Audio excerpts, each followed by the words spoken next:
Hello, welcome to Nashville Savvy, your place to get all things Metro, all things Mayhem, and everything in between here in Nashville. And I'm back. I was gone for 2 weeks because I was, out gallivanting across the Southeast. And I'm happy to be here. So this week we actually had a little bit of we had our Metro City Council meeting. We've also had a lot of stuff happening, tragic stuff happening in the news. If you want to get a little bit more of a download on the shooting that happened this week, you could head over to Davis's podcast. He talked a little bit about that yesterday. But we're going to jump right into the Metro City Council. I know it's riveting stuff, guys, but I'll try to keep it short, sweet, and intriguing. So this week it was pretty tame. It was tame in the council because a lot of things just passed on consent. And if you guys don't know what that means, it means that they don't pull it off for discussion. They just take all the bills that they want to pass on consent at the same time with no discussion and push them through. Of course, there are 3 readings that each bill has to go through before it passes through the Metro City Council. Usually the first reading is just an introduction. The second reading, have been appointed to committees and there's more discussion. There's a public hearing. And then the third reading is, of course, whether or not it's going to make it through. So this week we saw an LPR bill, not like the LPR bills that we've seen in the past. This one is a call to take down all of the LPRs that they put up during the pilot program that happened over the summer. Now, the reason that this bill to me is so funny is because the Metro City Council actually passed something that was in regards to the LPR program. They passed that they wanted to make it permanent. That was the old Metro City Council. The new Metro City Council has yet to come up with any legislation of how to maintain, regulate, and start that program here in Nashville. It's a highly contentious topic, but in the meantime, they want to make sure that all of the pilot LPRs are taken down. So they have pushed that through the second reading. I just find it the timing of everything funny. But that being said, the contentiousness around LPRs creates strange bedfellows. As we said before, we have camps that people who are protecting the equity. They're concerned about where the LPRs are located, what communities they're around. They're also concerned about ICE being able to obtain some of the information from these LPRs to do their job in obtaining illegal immigrants. And then we also have people concerned, of course, of overreach and any type of surveillance state. So, of course, in the end, the remedy to this is to actually just get a little bit more police presence and give a little bit more leeway to our police officers to be able to go out, have a presence, and do their jobs. In the meantime, I guess we'll be awaiting the LPR agreement with the city, and they're going to have to take the pilot LPRs down according to this bill. So I've been watching that one. Of course, it's no contention in the actual council about it. It's just there is a little bit of an underlying issue regarding the locations and the LPRs being put up in Nashville. Now, the next thing I want to talk about is something actually exciting. It's called, it's an audit of these sustainable building practices. They're called LEED certified buildings. And LEED stands for Leadership in Energy and Environmental Design.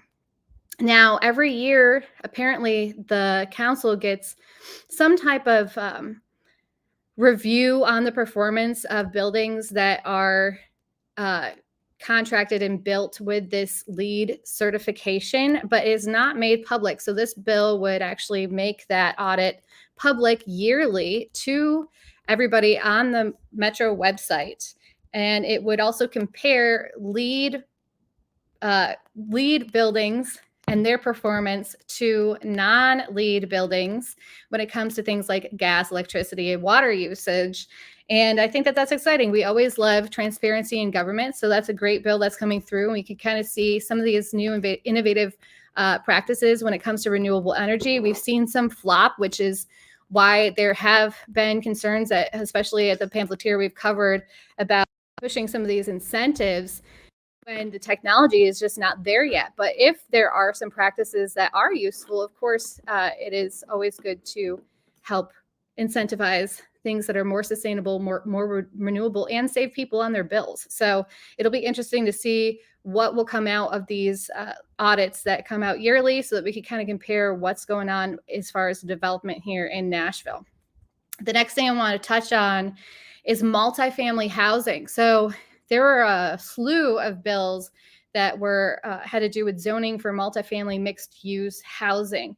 Of course, this has more to do with I guess affordability in the area. We've heard that people are getting priced out of living here in Nashville, but it's interesting that most of the incentive structure, if not all of Metro's incentive structure, is based around density. So they're trying to incentivize affordable housing units within multifamily developments. They're trying to, we also saw a bill from Sean Parker where he redefined the term family so that more non-related people can live in a single dwelling unit. This is all about density. And as we've seen these incentives put into place by Metro, as under the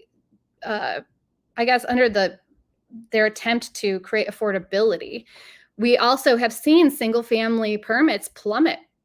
They've done a little bit better in the last 2 quarters of this year, according to a study by MTSU. And I covered this yesterday extensively if you want to go back to the pamphleteer and read it in the daily newsletter. But they're just the economy and other factors are not helping the single family household thrive here in Nashville, Tennessee.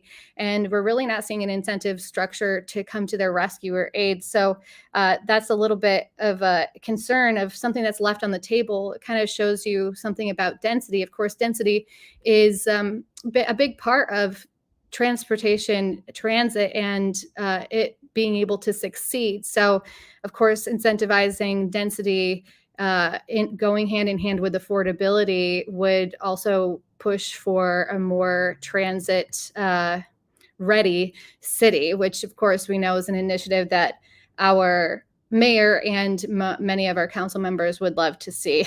The next thing I want to bring up, and then this is so that's really all I'm going to talk about as far as the Metro City Council. There was not that much action, like I said, but I do want to bring up participatory budgeting again, because nobody else is really covering participatory budgeting quite like we're covering it. It's basically you get to vote on 5 initiatives of how to spend $10 million in American Rescue Plan money. And we decided this, back in the middle of this, I think probably spring, that we would do this participatory budgeting process across the entire county. This is a big undertaking because you have to take votes from people across all of the districts. And there are initiatives that would that are specifically for each district. So we have different I think I've done an episode where I gave examples of, they have things like adding a park in, Inglewood, or adding sidewalks somewhere. And each of them are kind of specific to each district, but only 5 initiatives are going to pass, or at least you only get to vote for 5. And I'm guessing they're going to allow for as many to go, like projects to go through until the $10 million is spent. But of course, during this process, you may recall that teenagers were allowed to not only submit ideas, but are now allowed to vote, as well as non-citizens. And I'm just going to say it, Metro is allowing illegal immigrants to vote where taxpayer dollars are going. And I do want to put this, and I'm not saying this is what the chair of the steering committee said. He came out during one of the committee meetings, I think it was back in May, and made it very clear that their full intention is to allow and make accessible this voting process to people who are non-citizens who live and reside here. Now, I've heard the argument that, of course, these non-citizens, even though they are illegal and they don't, have the responsibilities of legal citizens to pay, something like a income tax or anything like that, spend taxes on, gas and alcohol. And so this is their money too. Well, that makes up about 2% of where all this funding comes from. And of course, this is a cause for concern. I kind of make light of it because on one hand, this is it's pretty a cool opportunity for you to decide where this money goes. On the other hand, this is a very concerning precedent where they're allowing this kind of flimsy online, really hard to audit voting mechanism to determine where $10 million in American taxpayer money is going. This is the pamphlet, the flyer, if you've gotten one. This is what it looks like. Your neighborhood, it might be backwards, your money and your choice. And it's like, well, is it your money? Like, is it your choice, really? So that's really concerning. And like I said, that type of coverage, and honestly, how would they even, if somebody came out and questioned this, how would they even defend the practice of who actually wins this? All you have to do is go online, put your name, your email, your phone number, and your address. And they even said that they won't really throw away anything unless they're seeing duplicates. And so the auditing process, it sounds like a nightmare. Of course, you should go and vote if you do want to say it. It is up on there. It's on the website. You can look up participatory budgeting. You'll be able to find it. I actually linked it on Twitter yesterday, just to remind people that, this could, like, illegal immigrants can vote for this stuff. But it is open until November 30th, and go through all the different initiatives. They're wonderful initiatives. It's just a really, really messy process, and I'm willing to call it out for what it is, which is sketchy. It's a little bit sketchy, guys, and it creates a interesting, dangerous precedent when it comes to voting on things. And so that's my spiel about the participatory budgeting. I cannot help myself because it just blows my mind that nobody else is bringing that up at all. Next up is our local corner. So I'm really excited to share this because the local corner today is regarding this Nashville People's Orchestra. Now, it used to be called, I think it was the Reading Library Orchestra. Now it's the Nashville's People Orchestra. And years ago during COVID, they shut down the orchestra at the Symphony Center here in Nashville. So the only time I heard orchestra in 2020 was when this orchestra decided to do a Christmas program. It was wonderful. It was magical. I'm going to play a clip of it right now.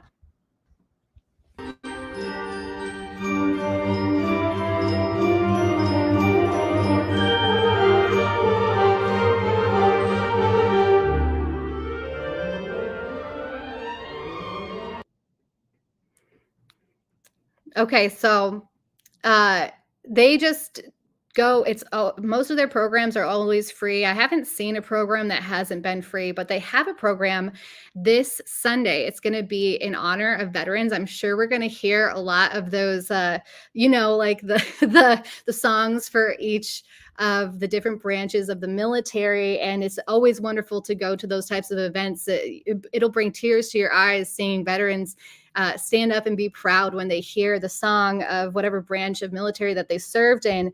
This is going to be free. It's at 7:00.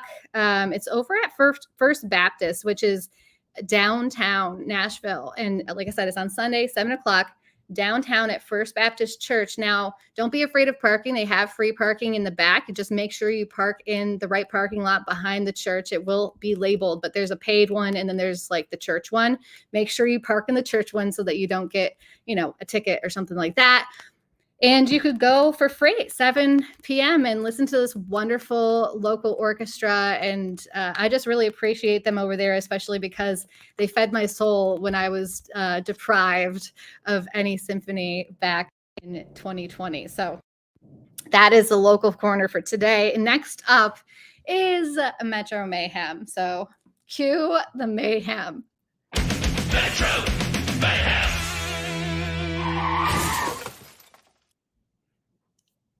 Now, this is just interesting from the floor. It's not as crazy or kooky or anything as what it usually is. There's just a interesting little thing that happened on the floor during the Metro City Council meeting. It involved Olivia Hill, which of course is a new Metro Council member, not only a veteran, but is the first transgender woman to serve on Metro City Council. And during when they were passing different resolutions. Some of these resolutions, of course, resolutions are different than bills. They just have you just have one vote. And they're usually things like recognizing somebody in the community or commemorating a certain day.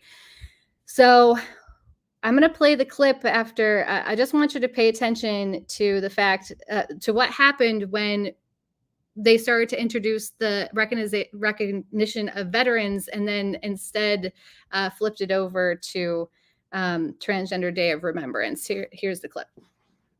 Supporting Operation Greenlight for veterans and declaring November 6th through the 12th as time to recognize and honor active service members and veterans of the armed forces. Ms. Hancock, pardon? Okay, I'm sorry, colleagues, that didn't get marked, and that was on consent, Ms. Hancock. Sorry about that. But good to know again about that excellent resolution. Thank you for bringing it. Nope, not going to recognize you, but appreciate you. Okay, moving on. A resolution recognizing November 20th, 2023 as Transgender Day of Remembrance in Nashville and Davidson County, Tennessee. Councilwoman Hill, you are recognized. Thank you, Madam Vice Mayor. Transgender Day of Remembrance is November the 20th. I wanted to give just a brief history so people understand that in 1998, a trans woman by the name of Rita Hester was brutally murdered just being herself. After a year passed, she was never in the news. Her name was never mentioned. And her roommate, Gwendolyn Ann Smith, decided to make a thing called Transgender Day of Remembrance to say her name and to honor all trans people that had been murdered that year. So far this year, 25 people in this country have been brutally murdered as trans people just trying to be themselves. And colleagues, I'm not distant from the hate that's been received. 2 weeks ago, I was named Woman of the Year by Davidson County Democratic Women. On my Twitter account, I received 380,000 hateful comments.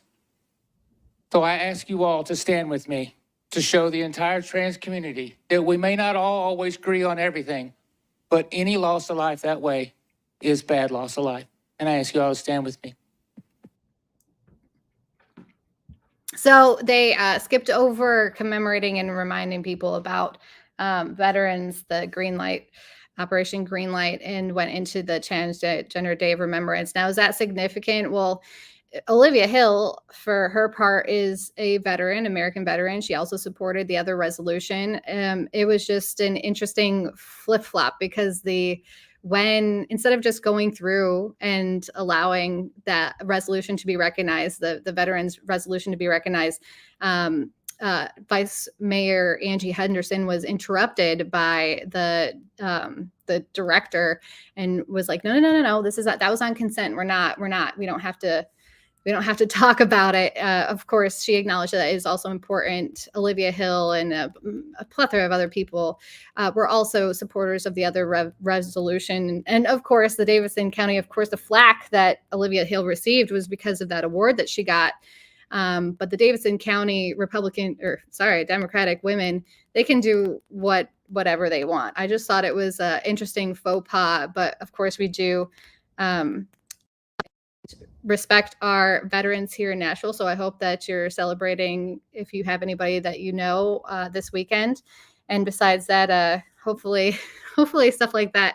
It's so unfortunate that it just had a bad look, to be honest with you. But again, no fault of anyone, just thought it was interesting and wanted to highlight veterans as well. Lastly, I'm just going to close out. I'm going to close out with a little piece from Councilmember Berkeley Allen. Berkeley Allen was talking about this program It's called the Sister City program, and it's where we kind of have this, it's almost like an exchange program where we exchange like Nashvillians for people in other countries. And she was talking about all the sorts of people we've had actors come over here. We've had, I think like musicians, she said civil rights activists and stuff like that. But it is a wonderful program. But Berkeley Ellen, I just wanted her to wrap up today's podcast because she highlighted the most important things, which are chocolate and world peace. So we're going to send you out with that. And thank you guys for paying attention. This is kind of a quick speed through Nashville Savvy, but we will be back here next week. And I'm looking forward to seeing you. Check us out at thepamphleteer.co. Chocolate and world peace, y'all. Famous in Magdeburg for the little candy. There are examples of that in the break room of the chocolate half sphere. So I invite people to partake of one of the best things about Germany, which is great chocolate. But more important, this is about world peace. So